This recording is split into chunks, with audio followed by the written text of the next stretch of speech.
रिया, रिया। मासी की आवाज सुनकर वो चौंकी और बैल्कनी से पीछे मुड़ी। क्या कर रही हो यहाँ खड़ी खड़ी? मासी ने पास आकर पूछा। रिया ने सामने सड़क की ओर इशारा किया। मासी, वो सामने वाली आंटी, मैं जब से आई हूँ रोज इन्हें इसी वक्त तैयार होकर बाहर जाते देख रही हूँ। कोई नौकरी करती हैं क्या? मासी ने एक गहरी नजर उस औरत पर डाली, फिर धीमे से बोली, नौकरी नहीं करती बेटा, इंतजार करती हैं। रिया हैरान हो गई। इंतजार? किसका?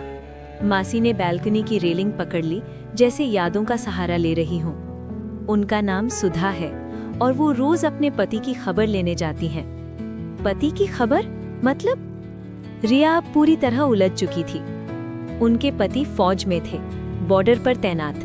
करीब 25 साल पहले एक ऑपरेशन के दौरान लापता हो गए। ना कोई शव मिला, ना कोई पक्का सबूत, बस लापता लिखकर फाइल बंद कर दी गई। रिया की आंखें फैल गईं। इतने साल फिर भी वो? मासी हल्की सी मुस्कुराई। हाँ बेटा, आज भी उन्हें पूरा यकीन है कि वो जिंदा है। रिया की नजर फिर उस औरत पर गई। सफेद साड़ी, हल्की सी बिंदी, बालों में चांदी सी चमक, लेकिन चाल में अजीब सा आत्मविश्वास। एक दिन पार्क में हमारी उनसे बात हुई थी, मासी बोलती गई। हमने यूं ही पूछ लिया, इतने साल बाद अगर आपके पति सामने आ जाएं, तो पहचान पाएंगी? रिया ध्यान से सुन रही थी। मासी की आवाज अब थोड़ी भर्रा गई। वो हंस पड़ी थी, बोली, क्यों नहीं पहचानूंगी? उनके घुंघराले बाल अब सफेद हो गए होंगे, मूछें भी, लेकिन उनकी चाल, वो फौजी ठाठ वही रहेगा। उनका चेहरा तो मेरे ससुर जी की तरह था। मैं उन्हें कहीं भी पहचान लूंगी। रिया के गले में कुछ अटक सा गया। मासी ने आगे कहा, फिर अचानक चुप हो गई और बोली, शायद वो मुझे ना पहचान पाए। मेरा रंग और दब गया है, आंखों पर चश्मा आ गया, बाल भी सफेद हो गए। कुछ पल के लिए मासी भी खामोश हो गईं। उस दिन वो बहुत रोई थी, लेकिन अगले ही पल अपने आंसू पोंछकर बोली, फौजी की पत्नी को यूं रोना शोभा नहीं देता। वो जरूर आएंगे, एक दिन जरूर।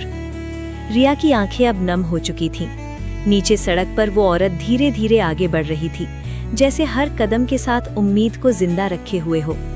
मासी, ये रोज जाती हैं? रिया ने धीमे से पूछा। हाँ बेटा, सालों से, हर दफ्तर, हर फाइल, हर उम्मीद के पीछे भागती रही हैं। लोग कहते हैं अब कोई उम्मीद नहीं, पर उनके लिए उनका सुहाग आज भी जिंदा है। रिया की नजरें उस दूर जाती हुई परछाई पर टिक गईं।